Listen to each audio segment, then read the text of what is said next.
Selam arkadaşlar, kanalıma hoş geldiniz. Bugün sizlere bir başka artık balina mı diyeyim, kraken mi diyeyim onu size bırakıyorum. Bir başka Türk hesabını tanıtacağım. Belki birçoğunuz tanıyordur. Şöyle gösterelim. Aslan Bey hesabını tanıtacağım bugün sizlere. 112,5 milyon gücünde gördüğünüz gibi. Artık balina ya da krakeni size bırakıyorum. Krallık 82 Türk lideri diyebiliriz kendisine. O konuda net olarak söyleyebiliriz. Hatta şöyle baktığımızda Erdem'e 50 milyon Erdem'de tam bir savaşçı gerçekten. En güçlü savaşçı diyebiliriz. Şöyle bir baktığımızda yani açıkça görünüyor. Evet, şimdi sizlerle tabii ki direkt ilk neyi inceliyoruz? Bir birliklere bakalım. Hangi birlikler var? Neler kullanılmış? 18 milyon 123 bin gücünde bir süvari kompu var. Daha önceki videomda yorum olarak sorulmuştu bu doğru yüzük mü diye. Bakın arkadaşlar yine papatya çıktı. Demek ki burada bir şaşalı Mulan'la karşılaşacağız. Lubu'ya papatya verilmiş. Şimdi 30 seviye zaten son seviye mavi yüzük için. Lubu'ya gönül rahatlığıyla kullanabilirsiniz. Yetenekler full. Teçhizatlar full, 4 yıldız, kırmızı taşlar takılmış. Şöyle baktığımızda can, kudret, ikincil vuruş ve üçünün karışımı tertemiz bir taş kullanımı var burada da.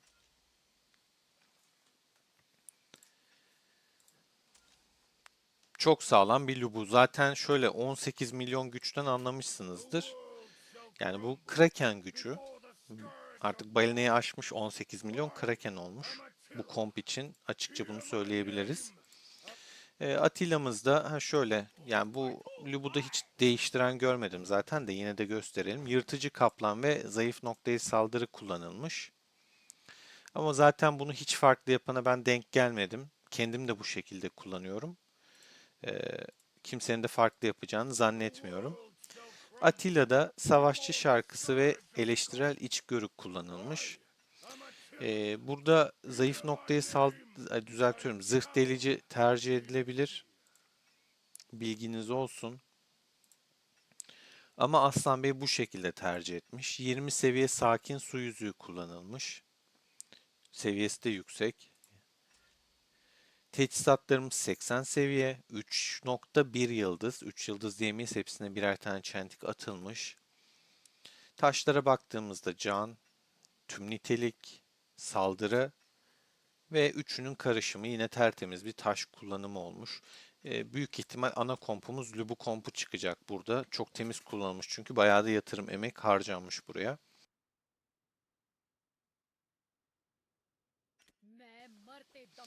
Evet, Rani tabii ki Lubu kompunun olmazsa olmazlarından şu an için.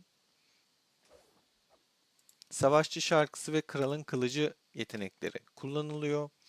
Yetenekler fullenmiş. Bakın hepsi açık. Bir denenme yapılmış yani burada da. Yüzüğümüz 20 seviye gece kurdunun yüzüğü.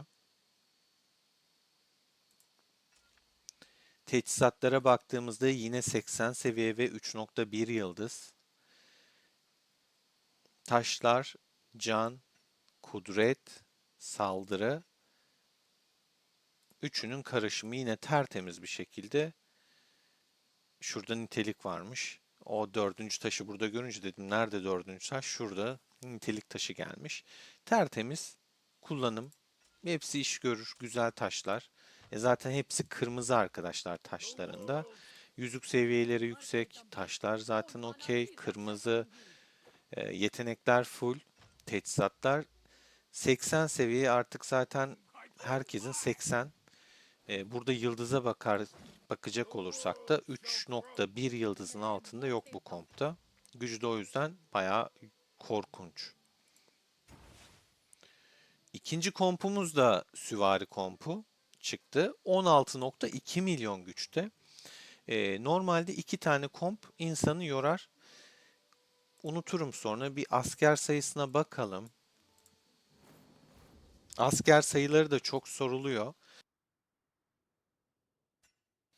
2,6 milyon asker var. Şu güce baktığımızda bu asker sayısı az. Demek ki bu ne demek? Askerle değil, tamamen teknolojiyle, kahramanla gelişmiş bir hesap demek arkadaşlar. Şişirme bazı hesaplar mesela 4,5 milyon, 5 milyon askeri var. O güç katıyor. Zaten birazdan unutmazsam, bazen unutuyorum. Bütün detaylı güce bakarız. Nereden ne geliyor. 1 milyon süvari var. 2 tane birlik olduğu için mümkün olduğunca en çok bunun olması gerekiyor ki öyle olmuş. Diğerlerine göre 2 kat daha fazla asker sayısı. Daha da artmalı yani. Çünkü savaşlarda gerçekten çok gidiyor. Ama bu da zaten tam bir savaşçı hesabı. Erdem'i gördünüz. Birçok kalenin gücünden daha fazla erdemi var Aslan Bey'in. Şaşalı Hannibal'da çıktı, Mulan'da çıkmadı. 2 tane süvari çıkınca yetenekler full zaten. Çifte saldırı ve ezici tesir açılmış. Burada 20 seviye bir şaşalımız var. Teçhizatlar 80 seviye. 2,4 yıldız diyebiliriz. Neredeyse 3 yıldız. Birer tane çentik kalmış. Saldırı, tüm nitelik, ikinci vuruş, üçünün karışımı. Şuradan da teyit edelim gözden kaçan bir şey var mı? Tertemiz bir komp. Justinian'e baktığımızda yetenekler 3. seviye, huzurlu sığınak ve ezici tesir kullanılmış. Yüzüğümüz porsuk yüzüğü 20 seviye. Teçhizatlar 2 yıldız, 80 seviye, taşlar kırmızı, savunma, zırh, iyileştirme, üçünün karışımı.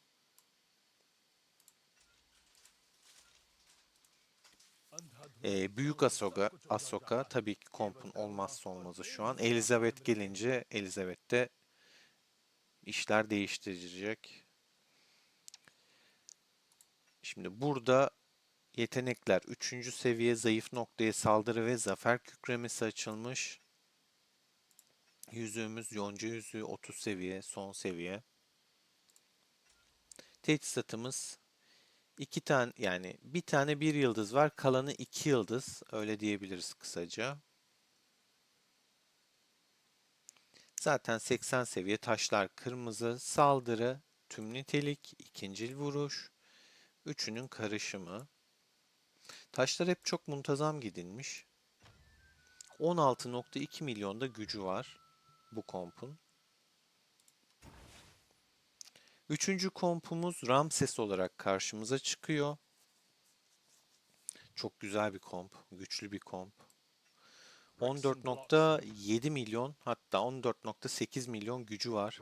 Mısırlı araba okçusu kullanılmış. Yetenekler full. Strateji ustasının ihsanı, doğuş alevi.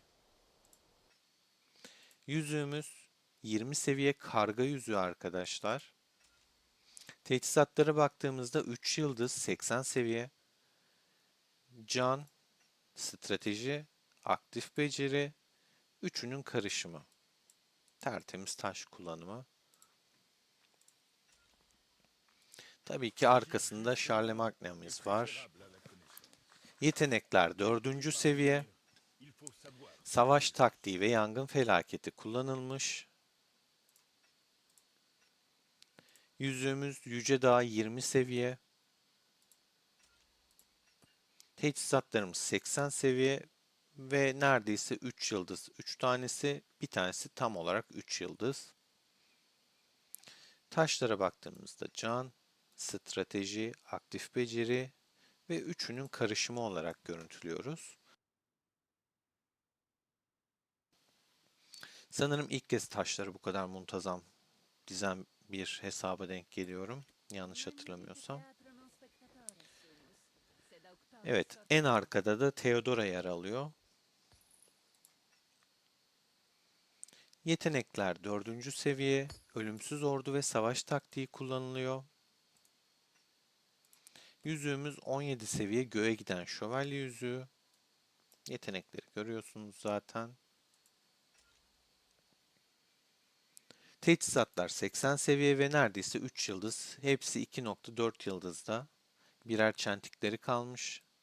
Ama tabii ki o çentik de kolay değil arkadaşlar. Bu efsanevi şimşek kristalinden çok istiyor. Yani 48, 48, 48 insanı yorar. Can, strateji hasarı, iyileştirme etkisi ve üçünün karışımı.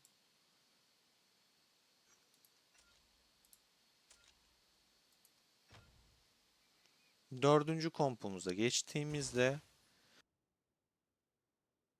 kılıç kompu çıkıyor karşımıza. 13,5 milyonluk bir Japon samuray kullanılmış paralı askerde.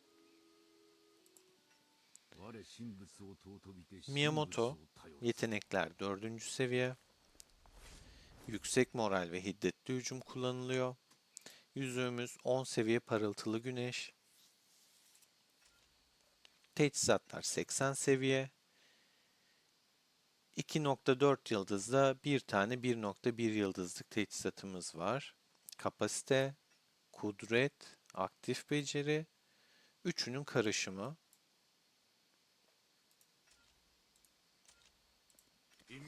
Arkada Fatih Sultan Mehmet bizi karşılıyor. Yetenekler 4 seviye. Baykuş Ağıdı, huzurlu sığınak var. Şöyle bir baktığımızda 10. seviye kavurucu alev yüzüğü takılmış. Teçhizatlar yine yani ortalama 2 yıldız diyebiliriz. Şunlarınkini şuna versen hayli hayli zaten 2 yıldız oluyor. Kapasite, kudret, iyileştirme etkisi, üçünün karışımı. Ya gerçekten taşlar hep böyle sanki sandıktan itinayla baka baka ne eksik, hangisine ne vereceğim diyerek seçilmiş. Hani böyle artık bir taş olsun şunu da şuraya yerleştireyim gibi olmamış. Evet, Yodit'imiz yetenekler 4 seviye. İnfazcı ve hiddetli hücum yetenekleri kullanılmış. Yüzüğümüz 20 seviye aslan yüzüğü. Teçhizatlar yine 2 yıldız diyebiliriz bunlara. Şurada bir tane 2 yıldız olmayan var. Kapasite, kudret, aktif beceri, üçünün birleşimi gördüğünüz gibi.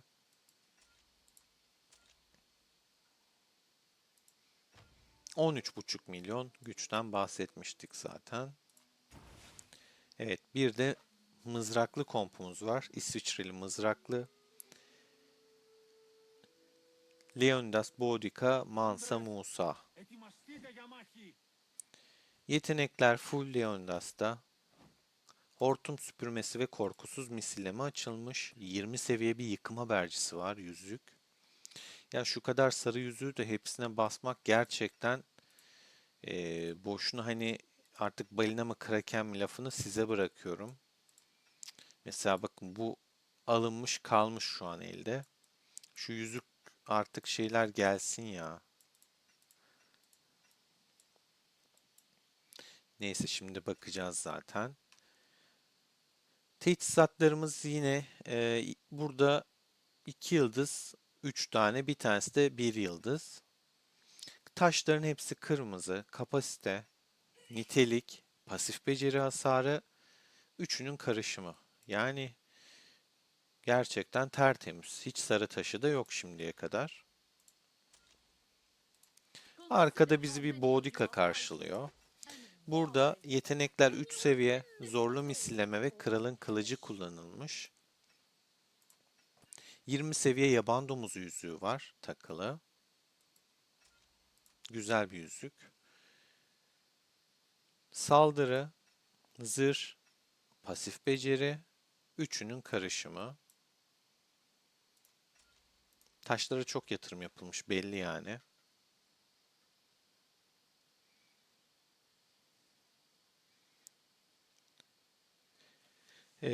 Şimdi son olarak da Mansa Musa'mıza bir bakalım. Yetenekler 4. seviye. Altın yolculuk ve korkusuz misilleme kullanılmış. Yüzük Şahin yüzüğü 17 seviye. Teçhizatlar 3 tane 2, bir tane 1 yıldız. Taşlar kırmızı, savunma, zırh, iyileştirme. Üçünün karışımı gördüğünüz gibi. Aslan Bey'in en çok dikkat ettiği konulardan biri etkinliklerde ve şanslı anlarda paketler için para harcıyormuş. Yani en çok etkinliklerde yatırım yapıyor ve şanslı anları mümkün olduğunca kaçırmamaya çalışıyor. Bilginiz olsun. Hani bu hesap nasıl oldu derseniz dikkat edilmesi gereken püf noktalardan biri şanslı anlar biliyorsunuz burada geliyor. Bir de etkinlik. Zaten yakında bir etkinlik daha gelecek. Onu da doğru duyurmuş olalım. Elçinin Hazinesi gelecek yine. 1 Haziran 14 Haziran arası 1001 Gece Masalları yeni teması geliyor arkadaşlar. Yine güzel değişik bir tema. Yani görsellere baktığımda hiç fena durmuyor. Şey gelecek, Midas Bay'da Çarkıfelek etkinliği gelecek. Onlardan da bahsetmiş olayım. 1-6 Haziran arası olacak o da. Tasasız Yolculuk, işte Yapı Taşı Şehri, Neşeli Zaman, Eski Güzel Günler gibi böyle çeşit çeşit bir yandan da bildiğiniz etkinlikler, görseller var. Bunlar 1-7 Haziran yani şöyle genele bakacak olursak 1 Haziran'la 14 Haziran arası birkaç etkinlik bizi bekliyor arkadaşlar. Yatırımlarınızı ona göre yapın. Az kaldı zaten. Şimdi kahramanlara da bir bakalım şöyle. Tamam, birlikleri inceledik ama burada olmayanlar da vardır. Bir göz atalım. Joseph'in 5 yıldız. Yetenekler sarı açılmış. Büyük Darius'umuz zaten 5 yıldız. Bakın toplayıcıyı yapmış. Tam bir toplama komutanı zaten biliyorsunuz. Fulllemiş. Taşlar da takmıştır. O toplama komp videosunun zaten detaylarına gireceğim bir gün size inşallah. Toplamayı anlatacağım. Barbaros'umuz varmış 5 yıldız. Şu an boşta. Tarık var. Yine 5 yıldız. Konstantin'imiz var 5 yıldız. Richard'ımız var 5 yıldız. Richard yerine Leonidas tercih edilmiş bu hesapta.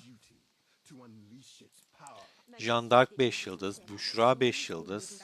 Tribhuvan 5 yıldız. Elsit 5 yıldız. Bu ne? Jules Caesar 5 yıldız. Kral Derik 5 yıldız. Zaten bunu da yapmayan artık diyor. Bakın bunda da yetenekler mor fullenmiş toplam hızı. Yine teçhizat takılmış ve 20 seviye basılmış bir tanesine. 2 tane toplama taşı. Ee, Bayağı şey yapılmış yani özenilmiş. Bu 5 yıldız değilmiş. Düzeltiyorum. Şurada bir tane çentik kalmış. Dayo-chan var. Yine toplama bakın mor yeteneği full.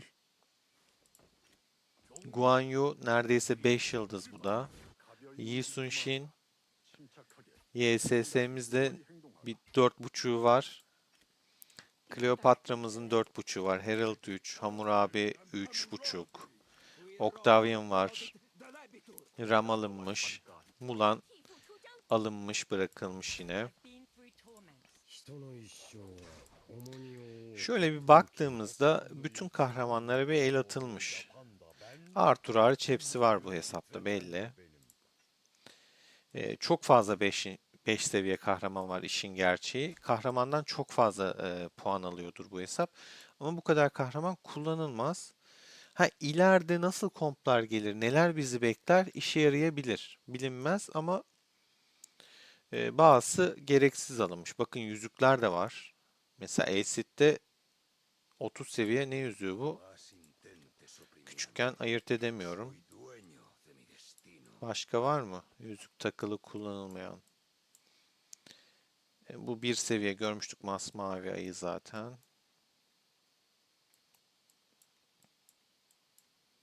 Toplama birliğine de sağlam yatırım yapılmış.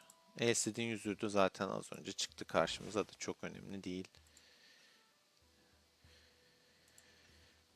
Şöyle bir baktığımızda gerçekten kahramandan çok fazla güç puanı alıyordur.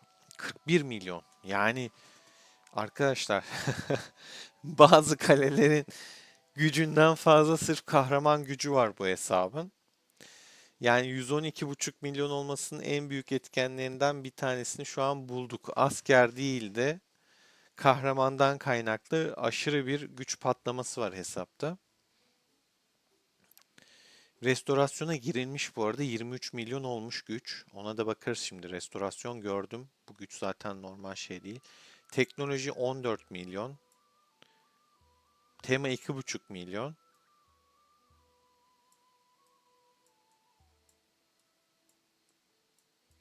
Bu detaylı buff'lara girmeyeceğim. Temalara şöyle bir bakalım. Dördüncü seviye.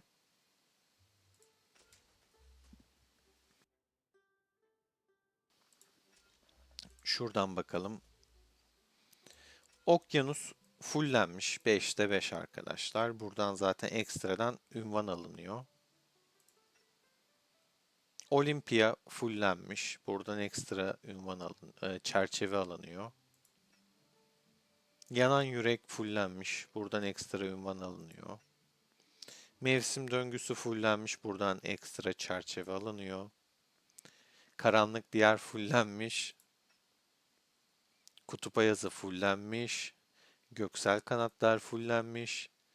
Gümbürtülü fırtına fullenmiş. Az önce size bahsettiğim tema işte. Binbir Gece Masalı. Bakın burada çıkmış karşımıza. Güzel oldu. İyi denk geldi. Ee, Temamız bu şekilde görünüyor kale. Ve bu da yine en son gelen Deniz Fatih gibi efsanevi tema. Biliyorsunuz bunlar destansı. Bunlar buff'ı daha yüksek o yüzden. Bakın 0,5 fark var. Daha değerli temalar.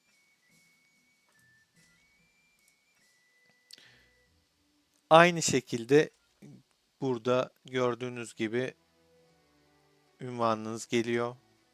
Böyle görünecek. Birlik teması geliyor. Yine buff'ı bunlara göre daha fazla. Alaaddin'in sihirli lambası gibi koymuşlar. Uçan halı falan. Yani Alaaddin konseptini biraz andırıyor. Bakın cini falan çıkıyor. Yani çok güzel yapmışlar. Ben beğendim bu tema işin gerçeği. Kaleden herhalde şuralardan cin falan çıkar. Aynen çıktı. Uçan halısı falan yani. Güzel yapmışlar. Hoş.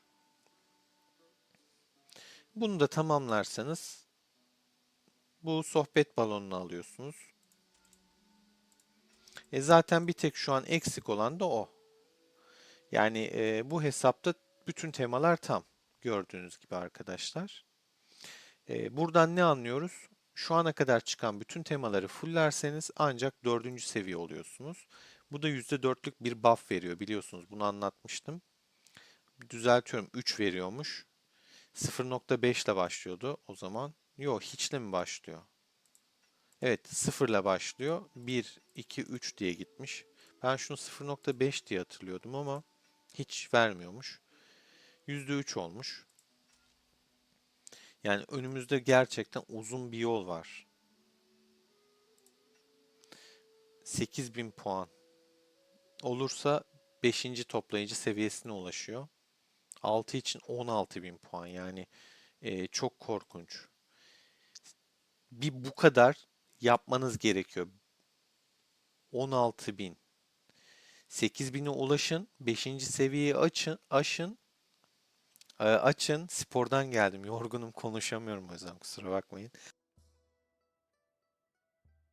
Bir 8.000 yani 5 seviyelik ödül kadar 6'ya geçmek için emek vermeniz gerekiyor. O da ne demek?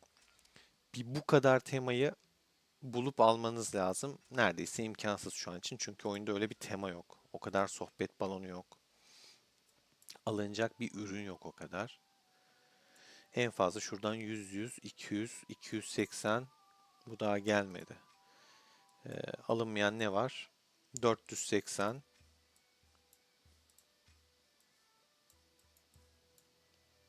560, 590 puan alabilirsiniz. Şunları eklemediysek 670,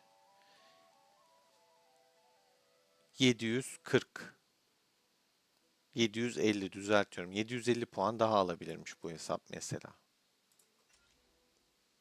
Yine yetmiyor tabii ki.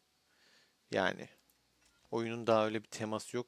İleride kim bilir neler gelecek. Buradan yola çıkarsak siz düşünün. Evet, restorasyon var demiştim, görmüştüm. Bakın surlar birinci seviyeye geliyor. Şimdi bakarız zaten.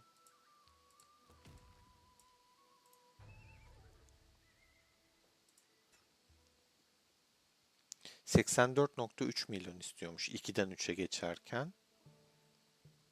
Güç artışını görüyorsunuz. Vereceği buff'ı görüyorsunuz. Bunun için diyor ki iç kale restorasyonu 3. seviye yapman lazım diyor.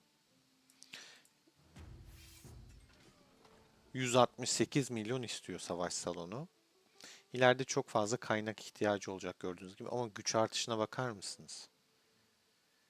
Yani neredeyse 600 bin güç arttırıyor. Hatta 600 binden daha fazla arttırıyor, düzeltiyorum. Yaklaşık 630 bin kadar arttırıyor gücü. Gördüğünüz gibi yine aynı şekilde. Evler restore edilmiş birinci seviyede. İkinci seviye için 22,5 milyon kaynak istiyor her birinden. Ve 12 gün diyebiliriz. Bunlar da zaten aynı şekilde. İkinci seviye için 15 milyon ve 8 gün istiyor. Tüm kaynaklar aynı. O yüzden hani tek tek girip bakmıyorum. Farklı bir bina ne var? Üniversitemiz var.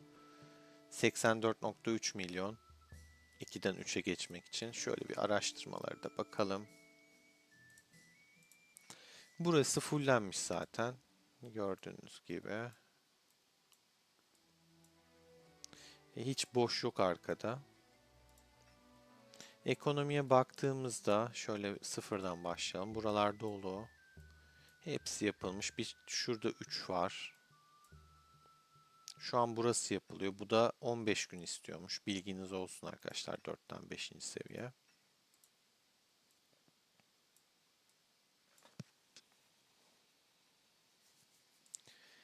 Bunlar 8 günmüş. Merak edenler için bu 12 günmüş. 1'den 2'ye geçiş 8, 2'den 3'e geçiş 12. Sonra burada bunlar açılacak zaten. Şunların 3 olduktan sonra.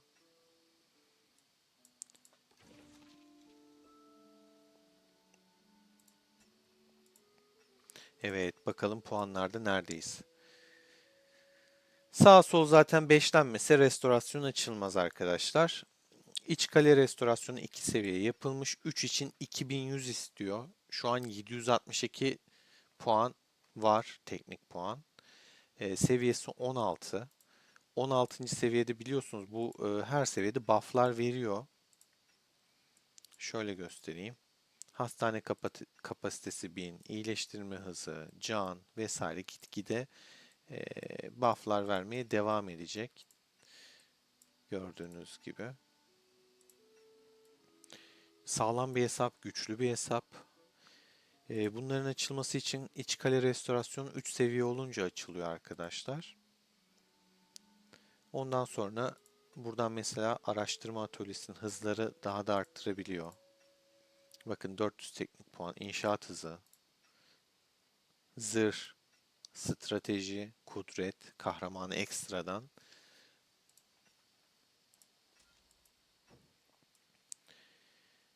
Onun dışında bakmadığımız bir taşlara bakalım. 173 tane mitolojik taş var arkadaşlar. 173. Kimisinin hesabında bu kadar toplamda taş yoktur. Mitolojik bir yani bir üst seviyesi 32 tane, 2 de bir tane. Zaten şu an yükseltmeye gerek yok. Hepsi çok dengeli dağıtılmış.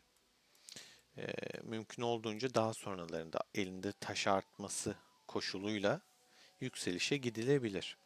Bunu daha önce göstermiştim fiyatını vesaire. Konstantin 16. sandıkta 4619 lira. Sonra Arthur'a geçecek. Yani bu son Konstantin sandığı arkadaşlar.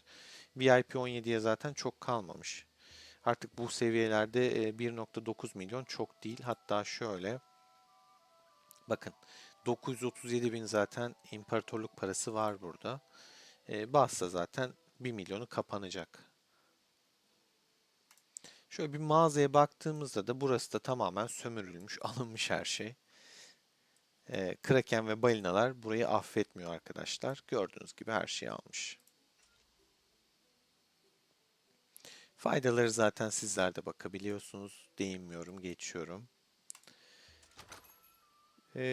Burada şöyle bir baktığımızda teçhizat güçlendirmesine bakın buraya kadar gelinmiş. Bayağı bir paket alınmış burada. Daha da 6000 imparatorluk parası var içinde hesabın. Bakın hep bir miktar alım yapılmış. Yani bunlar biliyorsunuz 40 küsür liradan başlıyor. 46 işte küsuratını hatırlamıyorum. Hep bir miktar alınmış. Gördüğünüz gibi tertemiz 47 liradan başlıyormuş.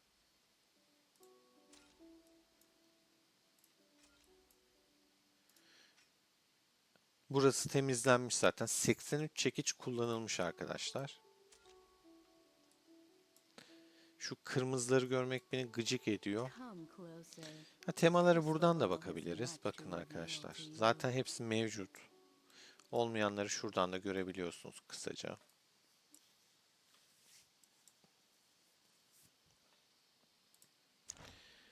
Evet, onun dışında paralı asker kampımızın geliştirmelerine de bakalım. Nerede paralı askerimiz? Burada.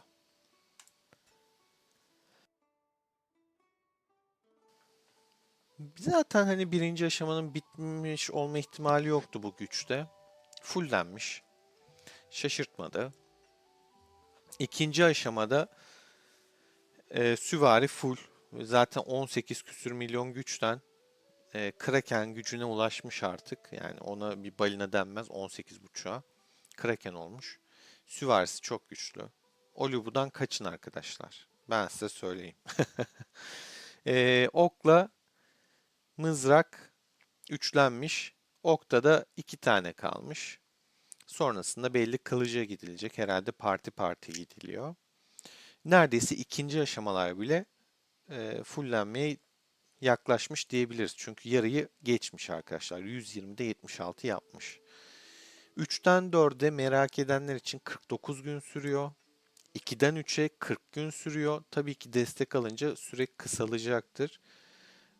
Onun dışında göstermiştim bazı günleri. 1'den 2'ye zaten işte görünüyor. Biliyorsunuz. Şunun nitelikleri de bakalım. Buff'ları görüyorsunuz arkadaşlar.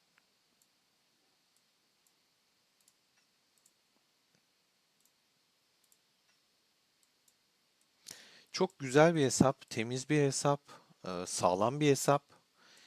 Zaten Erdem'den belli düşmanları korku salacak bir hesap. Bakmadığımız başka ne kaldı, ne kaldı? Her şeye baktık arkadaşlar. Kaynağı da görüyorsunuz 7 milyar. Restorasyon için çok kaynak gerekecek. Ona da bakmış olduk. Şu an en kudretli valide basmış zaten Aslan Bey. Genelde ele geçirmiş. Birinci şu anda. Kendisini tebrik ediyoruz. Çark ne yapılmış bu arada? Bu çarka girilmemiş. Zaten Charlemagne'si 5'ti. Selahattin'i hatırlamıyorum ama kullanmadığı bir birlik için zaten çarkın harcanmasına gerek yok. Onu isterse VIP puanını harcar, daha verimli kullanır. Hatta size şöyle bir şey daha söyleyeyim. Kendisinin bir hesabı daha var arkadaşlar. O hesapta birçoğunuzdan güçlü olabilir. 47 milyon güçlü arkadaşlar. 160. krallıkta ikinci bir hesabı da 47 milyon güçte. Yan hesabı bile birçok hesaptan güçlü aslında baktığımızda.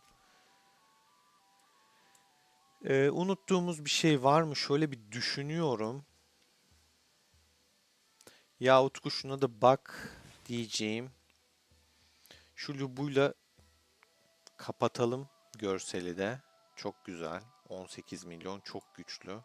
Hatta şöyle bu krallığın sıralamasına baktığımızda hepsinin şu an paylaşılanların hepsinden daha güçlü. Bütün ekipleri. Burada 14 milyondu yanlış hatırlamıyorsam. Bu 18. Bu da 13 falandı. Bu da 14-15'ti. Bakalım şöyle. Aynen 14, 13, 14. Evet. Sizin de böyle merak ettiğiniz ya şunun hesabını çok merak ediyorum. Nasıl acaba dediğiniz ya da farklı bir içerik görmek ister misiniz? Ya da bu hesaplarda, balinalarda, krakenlerde neler sormak istersiniz? Yorumlarda buluşalım. Ben de sizin adınıza onlara sorayım. Hani neyi farklı yapıyorsunuz? Nerede ne yapmanız gerekiyor? Tabii ki burada para para para. Ama onun dışında nelere dikkat ediyorsunuz derseniz ya da merak ettiğiniz konular varsa yorumlarda buluşalım. Siz yazın, ben de sorayım, yanıtları alayım. Kendinize çok iyi bakın arkadaşlar. Hala abone olmayanlar var. Kanala abone olup beğenmeyi unutmayın. Destekleriniz kıymetli. Hoşça kalın. Görüşmek üzere.